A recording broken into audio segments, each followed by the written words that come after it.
it's disheartening. You know, our team, you know, obviously we were down a little bit yesterday, like you should be when you fight like that and lose a football game. But, you know, again, you can't spend time worrying about it. You got to get ready for USC. But we played with great effort.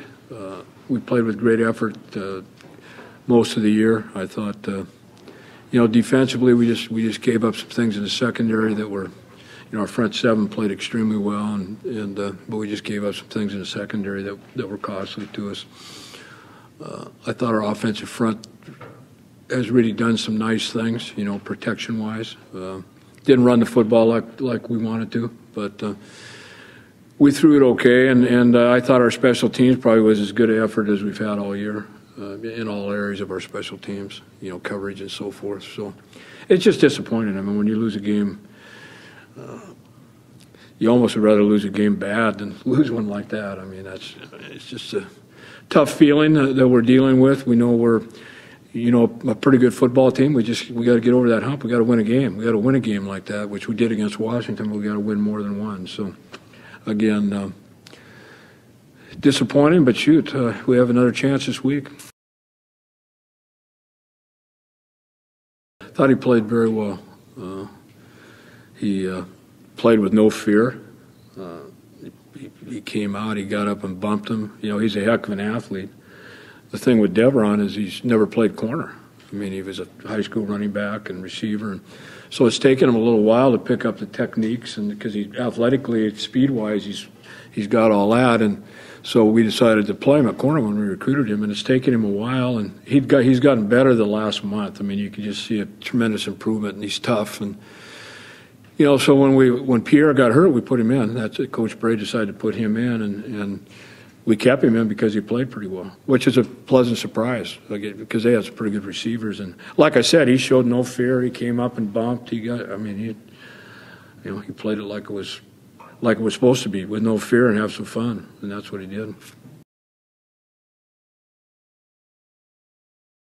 You know, those things happen, and I mean, they're still a great football team and a great program, and a lot of teams have gone up to Oregon and, you know, had that thing happen, and, you know, things just start rolling on you, and it's tough. But, I mean, that program isn't where it's at by not coming back and fighting like heck, and, I mean, they'll come in here and play their best game.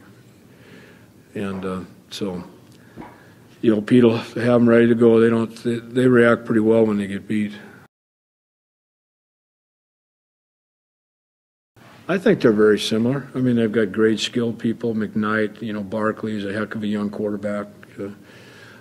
Defensively, they're the same. They've got great speed. They lost some guys from a year ago, obviously, but they still, you know, they're still like. I mean, I can't tell the difference, to be honest with you. I mean, they just keep reloading, and you know, they're not as experienced as they were a year ago. You know, in areas. I mean, that's obvious. But you know, this is their 8th game, so I mean. They're pretty experienced now. I mean, he's a talent. I mean, one of the better young guys around. I mean, you take him and Oliver Luck. I mean, those two are Luck, Andrew Luck, I guess. Oliver was his father. Right, Coach Chris, I think he was around him. But I mean, those two young guys are special, and Matt's special. I mean, he's just young. He's got a great arm, great release. Got tremendous composure. You know, he's got an aura about him that, you know, all the good quarterbacks have. Well, Taylor May's best safety in football. I mean, he's very physical, big, fast. They're like they've always been, great speed. You know, they run to the football.